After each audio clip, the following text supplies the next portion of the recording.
Hallo groot diens. Ek hoop julle kan my almal baie mooi hoor vandat ek vir Susan aangeskaf het.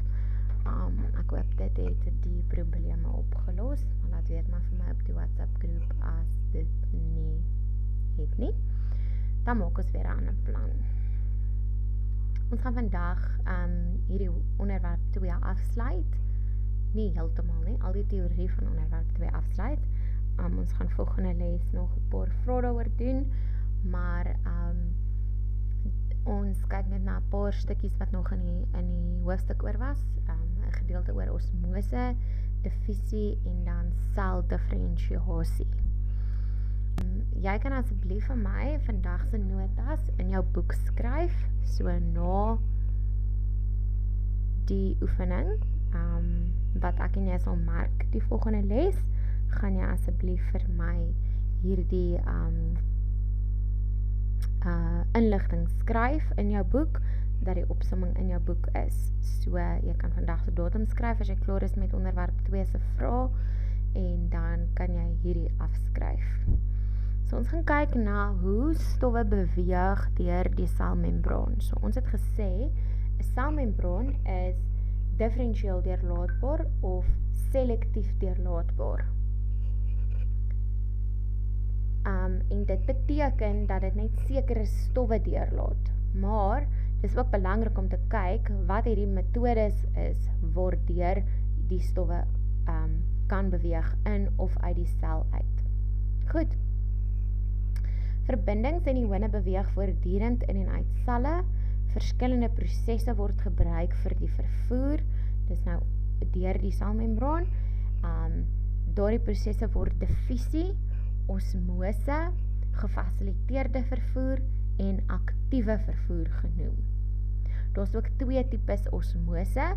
Endosmose is wanneer water in die sel in beweeg en exosmose is wanneer die water uit die sel uit beweeg. Nou daar's 'n tabel in jou boek, ons gaan nou daarna kyk, is op bladsy 58. Dis nie nodig dat jy die tabel oorteken in jou boek by hierdie notas nie, maar dan moet jy net 'n baie duidelike aantekening maak wat sê, sien tabel bladsy 58, dat wanneer jy hierdie werk leer, jy onthou om terug te gaan na jou handboek toe en die tabel in jou handboek te gaan leer. Goed. Nou op hierdie tabel kan jy mooi sien, hulle gee vir jou die 4 verskillende tipes vervoer, diffusie, osmose, gefasiliteerde vervoer en aktiewe vervoer. Hulle gee ook hier vir jou wat die vereiste is vir die membraan. Jy sal sien, by party hoef dit nie 'n lewende membraan te wees nie, maar anders as osmose moet dit 'n lewende membraan wees. Dan sê hulle ook vir jou of daar energie gebruik word, die beskrywing van die vervoer, die rigting waarin die stof beweeg en voorbeelde van stowwe wat op hierdie metode kan beweeg. So ons gaan eers kyk na diffusie en osmose. Hulle 2 is die belangrikste en hulle is baie lief daarvoor om vragies oor diffusie en osmose te vra. Dan gaan ons ook net kyk na gefasiliteerde vervoer en aktiewe vervoer. So as ons begin met diffusie, die membraan hoef nie lewend te wees nie, so dit kan selfs deur 'n dooie membraan beweeg. Dis 'n passiewe proses, met ander woorde, dit het geen energie nodig om te gebeur nie. Die beskrywing daar is dis nie selektief, so dit laat alles deur beweeg. Dis 'n natuurlike beweging. Jy het al in graad 8 van diffusie geleer, en toe het ons gesê die definisie van diffusie is, as 'n stof beweeg van waar daar baie is, tot waar daar min is, totdat dit oral dieselfde is. So met ander woorde, hier gaan dit beweeg, jy sal sien daar by die blokkie wat sê rigting, stowwe beweeg met 'n konsentrasiegradiënt langs, tot eweredig versprei. Dit beteken, as ons op een plek baie van 'n stof het, en aan die ander kant van die membraan min van daai stof het, dan sal dit van self beweeg, van waar daar baie is, tot waar daar min is, totdat dit oral dieselfde is. So dit is basies dan diffusie. Osmose aan die ander kant moet 'n lewende membraan hê, dis selektief deurlaatbaar daai membraan, en daar moet kanaalproteïene wees. Jy gaan nou sien hoe hulle lyk. Dis 'n passiewe proses, so dit gebeur ook sonder dat enige energie nodig is. Dis 'n selektiewe beweging van watermolekules in en uit 'n sel. So osmose, onthou asseblief, omkring dit sommer vir jou en skryf daar groot by osmose, dis die beweging van water deur 'n membraan. So diffusie kan 'n hele paar stowwe wees, maar osmose is die beweging van water deur 'n selektief deurlatende membraan, en dit beweeg met 'n konsentrasiegradiënt langs met behulp van kanaalproteïene tot 'n ewewig bereik is.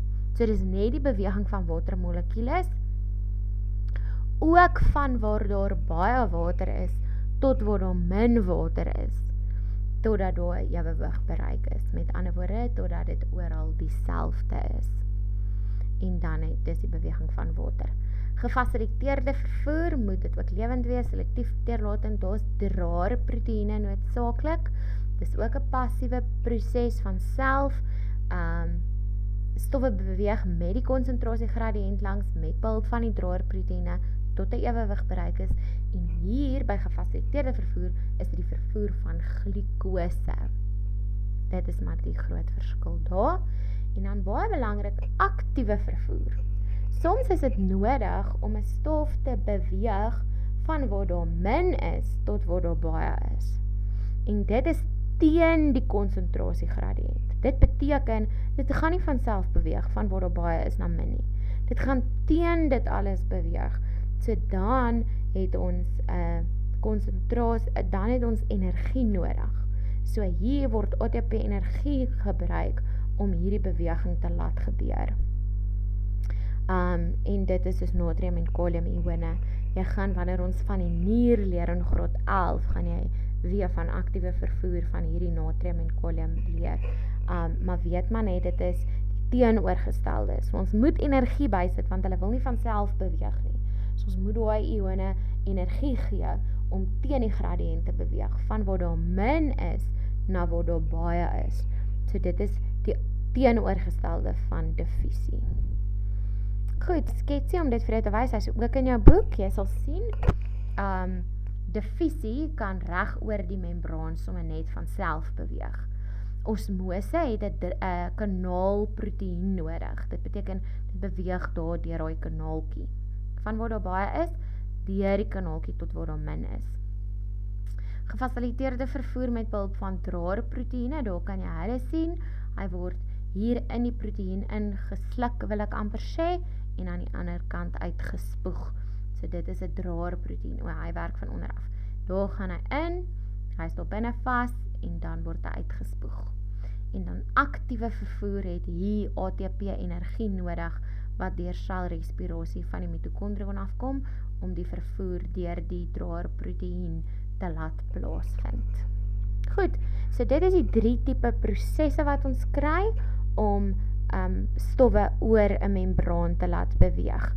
Jy sien, dis die typiese bou van die membraan, ons het daaroor gepraat, die dubbel fosfolipiedlaag met die proteïene in. Dis nou net verskillende tipe proteïene vir afhangende van watter vervoer ons mee besig is. Goed, dan hier is vir jou 'n sketsie net om osmose vir jou en exosmose vir jou te verduidelik. Endosmose is wanneer iets in die sel in beweeg. Exosmose is as dit uit die sel uit beweeg. Nou wanneer beweeg dit? Osmose is die beweging van water, van waar daar baie is tot waar daar min is. So in die eerste sketsies kan jy sien, hulle het 2 eiers gevat en het in asyn geweek. Nou as jy dit eier in asyn los, dan los die dop op. So dan het jy 'n eier, dit lyk nog baie cool, as jy 'n glas asyn het by die huis, gooi 'n eier in, los hom oornag en gaan môreoggend, dan sal jy sien die dop is afgevreet. So dan is daar 'n dun membraantjie wat die eier in plek hou. So dit lyk nog steeds soos 'n eier, maar hy het nie meer 'n dop op nie. So as jy daai eier nou in suiwer water gooi, dan is daar binne in die eier klomp ander goed wat dit 'n eier maak, en buite is net die suiwer water. So buite het ons dan meer water as binne. Meer suiwer water as binne in die eier. So, dan gaan die water beweeg van waar daar baie is, in die koppie, tot waar daar minder water, suiwer water is, wat in die eier is. So die water beweeg in die eier in. So dis endosmose. In die laaste sketsie sal jy sien, hulle het 'n eier gevat, 'n nuwe eier, ook sy dop afgehaal met asyn, dit in stroop gegooi. So nou is daar meer suiwer water in die eier as in die stroop. So die water gaan uit die eier uit beweeg tot in die stroop in en al hoe kleiner krimp. So dit is exosmose. So dis wat gebeur as jy 'n sel in 'n soutoplossing sit. As dit baie sout water is, dan gaan hy inkrimp, want al die water beweeg uit deur exosmose. So dit is hoe daai osmose, die twee tipes osmoses werk. Goed, laaste gedeeltjie wat ons moet doen is seldifferensiasie. Jy moet asseblief dit ook vir my in jou boek skryf. Wat dit beteken is, alle selle in jou liggaam is nie dieselfde nie. Maar toe jy gemaak is, het 'n halwe van jou pa en 'n halwe van jou ma bymekaar gekom en 'n sigoot gevorm en daai sigoot was jou eerste selletjie wat jou gemaak het. Daai selletjies het verdeel en verdeel en verdeel in 'n proses wat ons in die volgende hoofstuk gaan bespreek. En soos wat hulle verdeel het hulle nog dieselfde gelyk. Maar al die selle in jou liggaam lyk nie nou dieselfde nie. Jy het breinselle en beenselle en velselle en bloedselle en allerhande, jy het 'n lewersel en 'n longsel en 'n hartsel en daai selle het verskillende funksies. So om 'n verskillende funksie te hê, moet hulle verskillend van mekaar lyk. So seldifferensiasie is die proses waar 'n sel van sy grootte en sy vorm verander om sy funksie beter te verrig. Met ander woorde, 'n spiersel het baie meer mitokondriën nodig. En 'n plantsel het baie meer chloroplaste nodig. So selle kan differensieer om 'n verskillende vorm te kry, verskillende strukture in te kry, om sodoende 'n verskillende funksie te verrig. En op hierdie manier word dit dan verskillende selle. Baie belangrik, daai onderste paragraaf, jy kan hom omkring as jy hom afgeskryf het in jou boek. By diere kan stamselle differensieer om ander gespesifiseerde selle te vorm. Hierdie stamselle is daai oorspronklike selle wat ons van gepraat het. Hulle kan ook nou daai stamselle oes en later as jy byvoorbeeld 'n veloorplanting nodig het, kan hulle uit jou eie stamselle vir jou velselle maak. Okay, so stamselle kom in jou beenmerg voor en dan by plante noem ons dit meristematiese selle. Hulle kan ook dan, hulle is dus ek wil amper sê die original selle en hulle differensieer dan om verskillende selle te vorm. Hierdie prentjies sal jou help om dit beter te verstaan. Dis nie nodig dat jy die prentjies gaan oorteken nie. So in jou beenmerg vind jy die stamselle en daai selle word dan 'n lewersel, 'n breinsel, 'n bloedsel, 'n hartsel, 'n neuron wat die senuwee-impulse oordra, 'n velsel, 'n spiersel. Elkeen lyk verskillend. Daai is nou die organe, maar hulle selle lyk ook verskillend. Elkeen lyk verskillend want hulle moet 'n verskillende funksie toepas. Goed.